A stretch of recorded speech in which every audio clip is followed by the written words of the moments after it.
विद्यार्थी मित्रांनो, पुन्हा एकदा स्वागत आहे आपल्या लर्निंग विथ आपल्या YouTube चॅनलमध्ये। आज आपण बघणार आहोत इयत्ता 6वीचा मराठीचा पॅटर्न जो आपल्याला शनिवारी बघायला मिळणार आहे। सेम टू सेम पॅटर्न येणार आहे। मी याच व्हिडिओला व्हॉइस ओव्हर करणार आहे। समोरची जी सिरीज आता सिरीज चालू करणार आहे आपण, त्या सिरीजमध्ये बाकी थोडे रॅन्डम बिना व्हॉइसचे व्हिडिओ येणार आहे।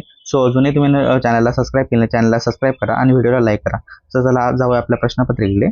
बघा, हीच प्रश्नपत्रिका येणार आहे। बघा, इयत्ता 6वीचा मराठीचा पॅटर्न पेपर आहे 2025-26 पॅटर्नचा। असा पेपर तुम्हाला बघायला मिळणार आहे। सो बघा, फर्स्ट क्रमांक आपण बघणार आहे की काय प्रश्न आहे। पहिला प्रश्न इथं तुम्हाला दिलेला आहे, तोंडी चाचणीचा प्रश्न आहे।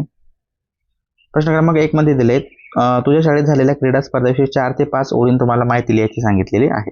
4-5 ओळींमध्ये मीन्स 5 मार्कासाठी हा प्रश्न दिलेला आहे। 5 मार्क खूप महत्त्वाचे आहे, त्यासाठी तुम्हाला जास्तीत जास्त उत्तर लिहायचं। इन शॉर्ट मध्ये मी तुम्हाला काय लिहायचं ते डिटेल्स सांगितलेली आहे। आमच्या शाळेत नुकताच क्रीडा स्पर्धा झाल्या। या स्पर्धेत धावणे, कबड्डी, खो खो आणि लांब उडी असे अनेक खेळ झाले। सर्व विद्यार्थ्यांनी उत्साहाने भाग घेतला। विजेत्या विद्यार्थ्यांना बक्षिसे देण्यात आली। सर्वांनी आनंददायी क्रीडा स्पर्धेचा आनंद घेतला।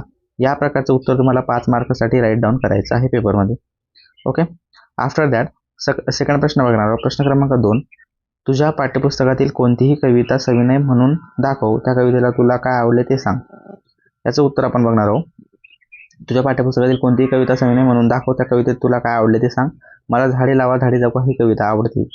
या कवितेतील झाडांचे महत्त्व सुंदर रीतीने सांगितले आहे। झाडाने आपल्याला सावली, फळे आणि शुद्ध हवा देतात। या कविता ऐकून झाडे लावण्याची प्रेरणा मिळते, म्हणून ही कविता मला खूप आवडते। प्रश्न क्रमांक 2 दिला आहे इथं, लेखी चाचणी। खालील परिच्छेद वाचा आणि त्याखालील दिलेल्या प्रश्नांची उत्तरे लिहा। बघा, पॅराग्राफ दिला आहे, यश मिळवणे जितके महत्त्वाचे आहे त्यापेक्षा यश टिकवणे हे अधिक महत्त्वाचे आहे। हा पॅराग्राफ उतारा तुम्हाला इथं दिलेला आहे। बघा, 5 मार्कासाठी हा उतारा दिलेला आहे। त्या उतारावर 5 प्रश्न येणार आहे। त्यासाठी तुम्हाला काय करायचं आहे, हा उतारा नीटनेटका वाचन करायचा आहे। ठीक आहे, तुम्ही या उताराचं व्यवस्थित वाचन करा।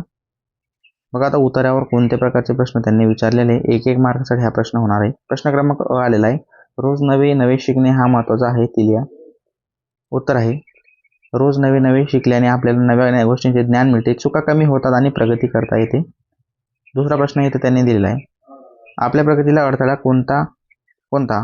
याचं उत्तर आहे, आपल्या प्रगतीला अडथळा म्हणजे तीच चूक पुन्हा पुन्हा करणे, हा आपल्या प्रगतीला एक अडथळा ठरू शकतो। अशा प्रकारचं उत्तर तुम्हाला राईट डाऊन करायचं आहे। वरील परिचयात आलेल्या सुविचार शोधून लिहा। उत्तर, जसा विचार तसा दृष्टिकोन हा एक सुविचार आहे परिचयात आलेला, कारण हे वाचल्यानंतर तुम्हाला कळालेलं आहे।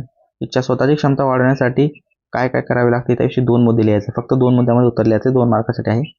1, इतरांशी तुलना न करता स्वतःची स्पर्धा करावी। रोज नवे शिकून चुका सुधारण्याचा प्रयत्न करावा। तर विद्यार्थी मित्रांनो, पार्ट 1 इथंच खतम होतो। आता आपण जाऊया पार्ट 2 कडे। तुम्ही पार्ट 1 पूर्ण बघा। अजूनही चॅनलला सबस्क्राईब केलं नाही, सबस्क्राईब करा, व्हिडिओला लाईक करा, एक हाईपचं बटन दाबायला विसरू नका। चला भेटूया नेक्स्ट व्हिडिओमध्ये। Thank you for watching this video.